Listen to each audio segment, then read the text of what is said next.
မင်္ဂလာပါကျွန်တော် sharing လုပ်စရာလေးနည်းနည်းရှိလို့ဒီ video file လေးကိုလောက်လျက်ရှင်းဖြစ်ပါတယ်ဆိုတော့ forest trading ကိုစိုက်ဝင်စားတဲ့သူတွေအနေနဲ့ကျွန်တော်ဘယ်လိုလောက်ဆောင်ရမလဲဆိုတဲ့အပိုင်းလေးတွေကို sharing လုပ်ပေးတော့မှာဖြစ်ပါတယ်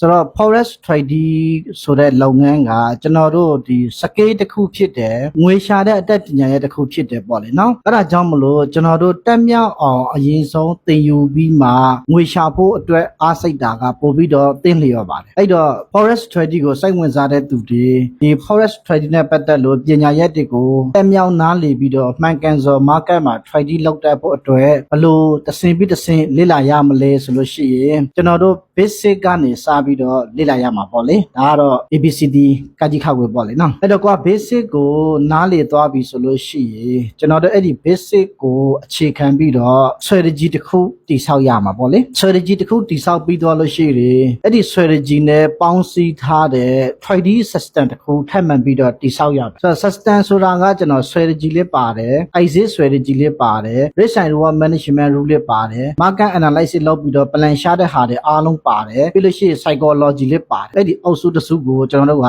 system လို့ခေါ်တယ်အဲ့တော့ strategy ဆိုတာကတစ်ခုတည်းရယ် system ဆိုတာကစနစ်တစ်ခုကိုဆိုလိုတာအဲ့ဒီ system တစ်ခုတိဆောက်ပြီးတော့မှသာလျှင်ကျွန်တော်တို့ကဒီ trading ကိုလုပ်လို့ရမှာဖြစ်ပါအဆင့်ကဘယ်နှဆင့်ရှိသလဲဆိုလို့ရှိရင်အခြေခံကိုလေ့လာတာကတစ်ဆင့် confidence ရှိတဲ့ strategy တစ်ခုရအောင်လုပ်တာကတစ်ဆင့်အဲ့ဒီ strategy ကိုပေါင်းပြီးတော့ system ကို follow လုပ်တာကတစ်ဆင့်ဆိုတော့3ဆင့်ပေါ့လေနော်အဲ့တော့အဲ့ဒီအဆင့်3ဆင့်ကိုကျွန်တော်တို့ရသွားပြီဆိုလို့ရှိရင် trading လုပ်တော့မှာပေါ့လေအဲ့တော့ trading လုပ်တဲ့အခါမှာ trader တွေမဖြစ်မနေကြုံရတဲ့ level တစ်ခုရှိပါအဲ့ဒီ level က drawdown ဆိုတဲ့ level ပါအဲ့ဒီ drawdown ဆိုတဲ့ level ကိုကျွန်တော်တို့ကြော်ဖြတ်နိုင်ဖို့အတွက်ကအရန်ကိုအရေးကြီးပါ drawdown ဆိုတာတောက်လျှောက်ရှုံးတဲ့ကာလနော်ဘလို့ပဲ trade ရှုံးတယ်ရေရှည်မှာရှုံးတယ်တစ်လမှာရှုံးတယ်တစ်ပတ်မှာရှုံးတယ်3လမှာရှုံးတယ်စရင်ပေါင်းလိုက်ရှုံးတာပဲနော်အဲ့လိုမျိုး drawdown ဆိုတဲ့ကာလကိုဖြတ်ကျော်ရပါတယ်အဲ့တော့ဒီနေရာမှာတိုက်ကိုအရေးကြီးပါတယ်အဲ့ဒီ drawdown ကာလကိုဖြတ်ကျော်တဲ့အခါမှာ trader တယောက်နဲ့တယောက်မတူဘူးတချို့ trader တွေကကြတော့ gambling mindset နဲ့ gambling ဆန်ဆန်လေး trade လုပ်ပြီးတော့အဲ့ဒီ drawdown ကာလကိုဖြတ်ကျော်အဲ့လိုမျိုးဖြတ်ကျော်တဲ့အခါမှာ gambling ဆိုတဲ့အတိုင်းပဲဆုံးရှုံးနိုင်တဲ့ငွေပမာဏကအရန်များတာဖြစ်တဲ့အတွက်ကြောင့်မလို့ငွေတအားဆုံးရှုံးတယ်ငွေတအားဆုံးရှုံးတဲ့အခါမှာအဲ့ဒီ drawdown ကာလကိုဖြတ်ကျော်မနိုင်တော့ကုန်ကြေးကြအရန်များတဲ့အခါမှာ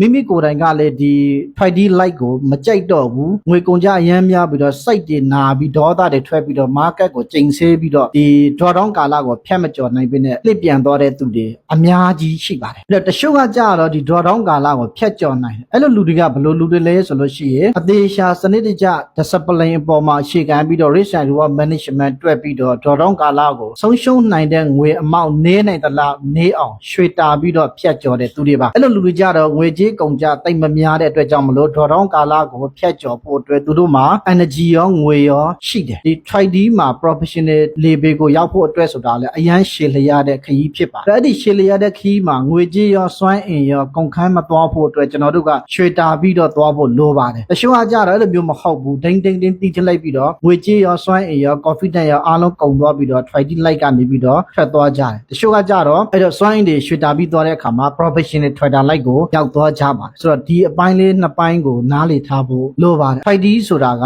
ခရီးရှည်တစ်ခုပါဒါကြောင့်ဒီခရီးရှည်မှာကျွန်တော်တို့ပန်းတိုင်ကိုရောက်ဖို့အတွက်စွမ်းအင်နဲ့ငွေကြေးကိုရွှေတာဖို့အကြံပေးလိုပါတယ်